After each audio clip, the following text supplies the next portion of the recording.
had een groot huis gekocht. Dus ook omstandigheden van de oorlog.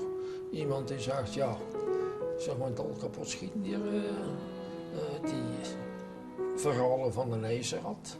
Die waren uit schrik dat het ging het zelfs ondergaan als Ieper en al de rest van onze gehoord had. Die waren van familie of zo. Dus en dan heeft hij dat dan een goed prijsje verkocht, waar hij gewoon kwijt was. Ja, liever geld dan die steen, want ze ging dat toch kapot schieten. En ze gedachten toch. Daarmee heeft mijn pa dat kunnen kopen. Nee, maar, en dat was natuurlijk veel te groot. En de helft van thuis, dat was dan de fabriek. Die is een atelier. En dus, wat dan wat onze salon was, dat ik maar zeggen, nee. Maar dat was het eerste atelier. En dan heeft hij een bijgebouwken. Die is de bijgebouwkjes gezet. En dat was dan, ja, dat was geen steel nalt, dat was maar een steentje.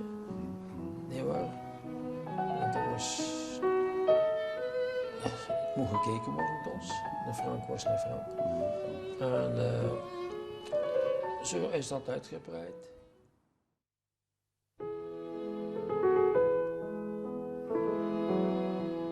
Wel, de oorlog zit er natuurlijk een groot part ertussen. Het is vooral na enkele maanden, dan de Duitsers hier in bezetting waren, kwamen wij in moeilijkheden. Want we wisten dat binnenkort geen karton meer ging te krijgen zijn voor die parken te maken. Dus die fabrikatie ging sowieso met de maanden stilvallen of uitscheren. Op die moment heeft meneer Roblet van de Bon Marché van Brussel contact genomen met mijn vader, want hij zat ook in problemen. Hij had een fabrikant van soldaatjes die uitsluitend voor hem werkte, Bon Marché, BM, was getekend onder zijn soldaatjes, dus uitsluitend voor de Bon Marché. Maar dat was een Wit-Rus. En nu, ja, Wit-Russen, een Duits en een Wit-Rus, dat was kat en hond. En de eerste tekenen kwamen naar voren, en zeker in het milieu van die mannen, nee, maar die waren gevlucht in een tijd van de revolutie ginter. Dat was een kozak. Dus ja, een hoge kozak. Allee, geen gewone soldaat. En natuurlijk, die werden door de Duitsers eerst en vooral gezocht. En geïnterneerd. Ze werden dan gewaar dat dat begon, stilletjes aan. Gelijk Hans de Joden begon, stil, de eerste tekenen daarvan. Nee, maar ja, ze wisten dat waarschijnlijk al vroeger, van Polen en zo. Dus, en hij ging vluchten. Dus hij zocht van dat te verkopen, want hij moest geld hebben natuurlijk. En hij ging dan naar Parijs gaan, om in Parijs onder te duiken. Want aan een grootstad, voor onderduikadres is altijd beter. Wat dat erna gebeurd is, weet ik niet. Maar meneer Roblet, die zat zonder fabrikant en kwam bij mijn vader vragen als hij niet dat zou overpakken. En hij was verzekerd dat dat afzet zeker was. Wat maar ze ging terug alles, heel de fabrikatie opnemen. Hè. En het eerste was mijn vader er niet voor, want dat was militair. Hij was namelijk tegen al wat dat militarisme is. Ik kost natuurlijk niet beletten, maar wij jongens waren. Wij kregen nooit een geweer of een revolver, maar we kosten dat zelf maken in de fabrieken. Niet aan flansen, aan dat schot, of we kosten toch veel geluid maken daarmee. daarmee op een dag gaat hij gaan kijken wat dat betekent, die fabricatie. Kennis maken met die Rus. Dus. En hij komt terug met hele dozen. En wij natuurlijk heel nieuwsgierig. Hè? Dus uit die dozen, wat toveren daar. Een heel leger van alle soorten en nog wat. En mijn broer en ik hebben daar zitten spelen, uren zitten spelen met die soldaten. En vader zat in de zetel en zat te kijken. Niks. Maar dat was dan feitelijk, achteraf was dat geweten, de beslissing. Ik ga mijn paard moeten afgeven, dus fabricatie valt stil, ik moet iets nieuws hebben. Dat ziet er goed uit. Zit in de lift, dat is goed. En daarmee heeft hij dan die fabricatie van die Wit-Rus overgekocht. Die is nog 14 dagen, 3 weken gekomen om dat ons volk aan te leren. En dat was de start. Dus eerst die soldaten. Daarna, met de, nadien kwamen er toen al kerstbeelden bij, boerenhofbeeldjes bij, die we zelf lieten maken. Die waren bij iemand in te Pinte. Als je zegt dat je is 14 dagen naar Deinze gekomen, heb jij daar nog persoonlijke herinneringen aan? Ik heb toch fameuze herinneringen aan die event. Ja? Als je een film van een kozak ziet, daar zijn van die stoere kerels, waar zo'n kleine rusjes, precies, met zo'n naar kozakken gezicht, voor er direct bang van te zijn. Nee, maar dat was er zo in. Dat was echt. Hij zag dat maar op zijn paard zitten en door die vlakte vliegen. Nee. Als je een zware stam was, een beer van een vent. Nee, maar bon. Je was wel braaf met ons. Wel braaf. Ja. En die heeft dan 3 weken bij ons gelogeerd. Nee, waar. Dus, en na die 3 weken is hij dan betaald geweest en is hij dan vertrokken. En we hebben er niks. In welk jaar dat ongeveer zou geweest zijn?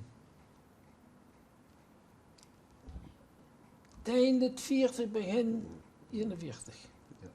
Want dat was nou tamelijk kort. Ik denk dat het eind het 40 was, want het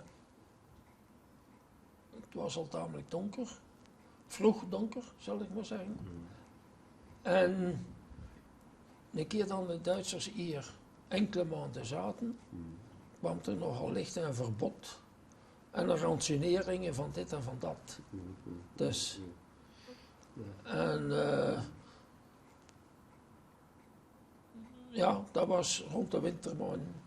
Dat met dat, want dan begon die fabricatie, aangezien dat we geen karton niet meer hadden. Dus alles werd zoveel mogelijk opgewerkt, wat dan we kosten opwerken. Nee, waar, dus gekocht wat dan we kosten kopen. En in het eerste lukte het dan nog van een keer dit en dat te kunnen kopen en zo. Maar op het laatste, die mensen, kartonfabrieken zaten ook zonder matière. Nee, hoor, en die kosten dan niet volhouden. Nee. En dat was een probleem voor de paarden? Dat was geen probleem voor de soldaatjes? Voor de soldaten was dat niet, want soldaatjes kosten maken met afval van kartonnen dozen. Dat was een ruwe karton, strooikarton. Nogal tamelijk strooikarton. Dus die gemakkelijker te fabriceren was en die, wat dan de fabricatie onder de Duitsers minder geleden heeft. Want strooit, wat papier, afval en strooit, en dat was strooikarton, die lichtere karton. En dus de hele oorlog zijn de soldaatjes kunnen blijven gefabriceerd worden? De hele oorlog zijn de soldaatjes gefabriceerd tot jaren na de oorlog. Zijn we blijven fabriceren. Ja. En binnen de oorlog, gans de oorlog, had er wel ongeveer rond tussen de 60 en 65 mensen. Die anders deden dan fabrikeren, soldaatjes fabrikeren. Heb je in de oorlog nooit moeilijkheden gehad met die soldaatjes? En wel, de Duitsers zijn geweest en ze worden dus voor de aankoop van soldaatjes. Maar we hadden geluk, onze soldaatjes aan de geweer zat verkeerd. In plaats van, ja, ik weet niet precies, links of rechts, maar ze zaten aan de verkeerde kant. Die geweer droegen ze niet in Duitsland, door de andere kant. En met als ze verkeerd worden, nee hoor, moesten we niet werken voor de Duits. Maar we hadden werk genoeg voor het binnenland. Dat was wat werk genoeg, we vroegen er niet van meer of zoiets. Gelukkig, want na de oorlog zijn ze gekomen, dus ik zeg een commissie, het een of het ander, om we voor de Duits gewerkt hadden. Controle. Controle, Ja. om we voor de Duits gewerkt hadden, zijn ze nog gekomen. En, maar gelukkig, dat was niet gebeurd, dus daar hebben we geen moeilijkheid meer gehad.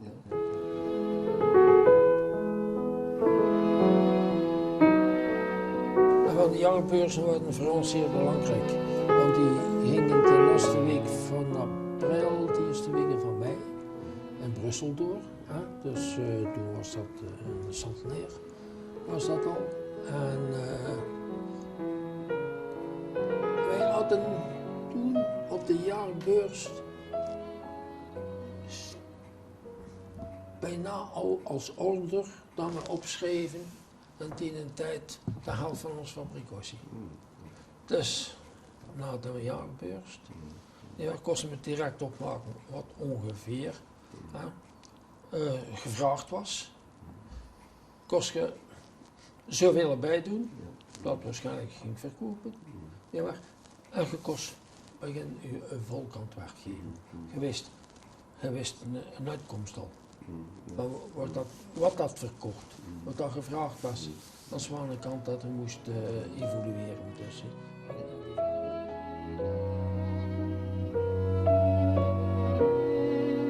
in die tijd waren de Walen wel ons beste klant.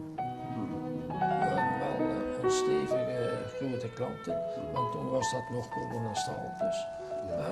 Het rijke, Wallonië, de koolmijnen, de staalfabrieken ternevens, die allemaal zeer goed floreerden. Dus, en dan worden wel, nou ja, meer of 50% worden de Walen dik op. Omdat dat het rijkste deel van het land was. En was dat zowel Charleroi en omstreken, maar ook verder in Wallonië tot in Luxemburg? Ja, ze kwamen van Duitsland, het Duitse gedeelte. Nee, dus hadden wij hadden, maar mijn vader stond er zeer erg een zeer groot bestand. Klantenbestand. Een zeer groot klantenbestand. Ook in de kwijtheid, toen initiëren. Ook een groot magazijn, wat nu al de grote magazijn. L'Innovation van Marché, aan Spach. En wat die ook natuurlijk. Maar als je daar in de kwijtheid, ja, dan zit je direct een beetje op de knie. Terwijl je veel kleintjes hebt, mag er in een afval, komt er een nieuwe bij. En dat was bewust een keuze? Dat was bewust een keuze. Die was niet alleen, want we hadden een vraag genoeg. In het buitenland hebben we Holland. Dat was ook nog Frankrijk met, maar in Holland hadden we dus Groot en Rotterdam. Een paar grote klanten. En toen hebben we nog 1 of 2 jaar een keer naar de Congo.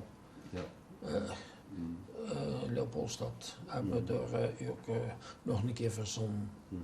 Dat was dan ook voor de kolonialen, de rijke kolonialen die interessant.